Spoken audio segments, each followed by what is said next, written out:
Assalamualaikum warahmatullahi wabarakatuh.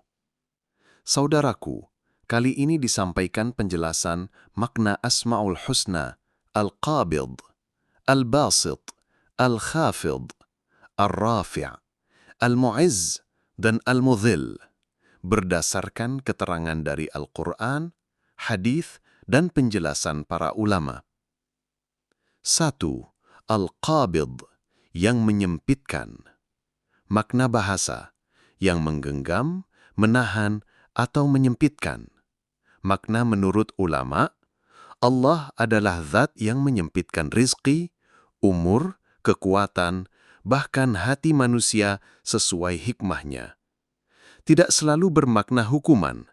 Kadang penyempitan rizki adalah bentuk ujian atau tarbiyah dari Allah. Dalil Al-Quran, Allah subhanahu wa ta'ala berfirman, Wallahu yaqbidu wa yabsitu. Allah melapangkan rizki bagi siapa yang Dia kehendaki dan menyempitkannya. Quran Surat Al-Baqarah ayat 245.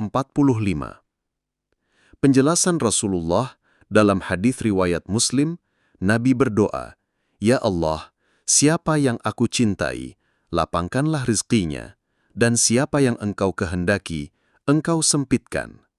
Artinya, menyempitkan adalah hak penuh Allah sesuai hikmahnya. 2. Al-Basit, yang melapangkan. Makna bahasa, yang membentangkan, melapangkan, memperluas. Makna menurut ulama, Allah melapangkan rizki, umur, kesehatan, dan hati manusia dengan rahmatnya. Dia melapangkan bagi sebagian orang, menyempitkan bagi yang lain. Keduanya adil dan penuh hikmah. Dalil Al-Quran, Allah subhanahu wa ta'ala berfirman, Allahu yabsitur rizqa liman yasha'. Allah melapangkan rizki bagi siapa yang Dia kehendaki. Quran Surat Ar-Ra'd ayat 26.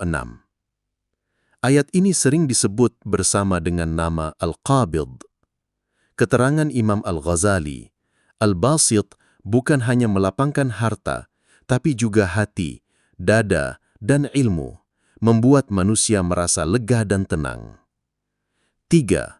Al-Khafid, yang merendahkan. Makna bahasa, yang menurunkan atau merendahkan. Makna menurut ulama, Allah merendahkan derajat orang-orang yang sombong, kafir, atau berbuat zalim. Merendahkan juga berarti menguji atau menempatkan pada posisi rendah sebagai peringatan. Dalil Al-Quran, wakhfid janahaka lil mu'minin. Dan rendahkanlah sayapmu kepada orang-orang yang beriman. Quran Surat Al-Hijr ayat 88. Meskipun di sini perintahnya kepada manusia, sifat merendahkan derajat adalah kekuasaan Allah sepenuhnya. Riwayat ulama, Imam Ibnul Qayyim menjelaskan, di hari kiamat, Allah merendahkan derajat sebagian makhluk sehingga hina di hadapan semua manusia. 4. Ar-Rafi', yang meninggikan. Makna bahasa, yang mengangkat atau meninggikan. Makna menurut ulama, Allah meninggikan derajat orang beriman, para nabi, dan walinya, baik di dunia maupun di akhirat. Meninggikan bisa dalam bentuk kemuliaan hati, pengaruh kebaikan, atau derajat di surga. Dalil Al-Quran, Yarfa'illahu alladhina amanu minkum walladhina utul ilma darajat. Allah meninggikan orang-orang yang beriman di antara kamu dan orang-orang yang diberi ilmu beberapa derajat. Quran Surat Al-Mujadalah ayat 11. Keterangan Imam An-Nawawi, meninggikan bukan hanya status dunia, tapi juga kedudukan di sisi Allah. 5. Al-Mu'izz, yang memuliakan. Makna bahasa, yang memberikan kemuliaan, kekuatan, dan kemenangan.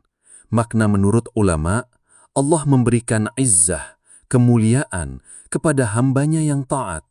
Kemuliaan ini kadang berupa kekuasaan, namun kemuliaan tertinggi adalah taat dan dekat kepada Allah. Dalil Al-Quran, Walillahil izzatu walirasulihi walilmu'minin. Kemuliaan itu hanya milik Allah, Rasulnya, dan orang-orang beriman. Keterangan Imam Al-Qurtubi, orang beriman dimuliakan meski secara dunia tampak sederhana, sebab kemuliaan hakiki adalah di sisi Allah. 6. Al-Mudhil, yang menghinakan, makna bahasa, yang menjadikan hina atau merendahkan martabat. Makna menurut ulama, Allah menghinakan siapa yang Dia kehendaki karena kesombongan atau kemaksiatannya. Kehinaan bisa di dunia, terbuka aibnya, atau di akhirat, dihina di hadapan makhluk. Dalil Al-Quran, tu'izzu man tasha'u wa tudhillu man tasha'. Engkau muliakan siapa yang engkau kehendaki, dan engkau hinakan siapa yang engkau kehendaki. Quran Surat Ali Imran, ayat 26. Keterangan Imam As-Sa'di, kehinaan dari Allah adalah ketika seseorang terhalang dari hidayah dan ditelantarkan di jalan kesesatan. Catatan penting dari para ulama, 6 nama ini sering dipasangkan. Al-Qabid, Al-Basit, menyempitkan dan melapangkan. Al-Khafid, Ar-Rafi', merendahkan dan meninggikan. Al-Mu'izz, Al-Mudhil, memuliakan dan menghinakan. Pasangan ini menunjukkan kesempurnaan kekuasaan Allah. Dia yang memberi dan mengambil, meninggikan dan merendahkan, memuliakan dan menghinakan. Semua dilakukan dengan ilmu, keadilan dan hikmahnya. Akhir kata, Alhamdulillahi Rabbil Alamin. Wassalamualaikum warahmatullahi wabarakatuh.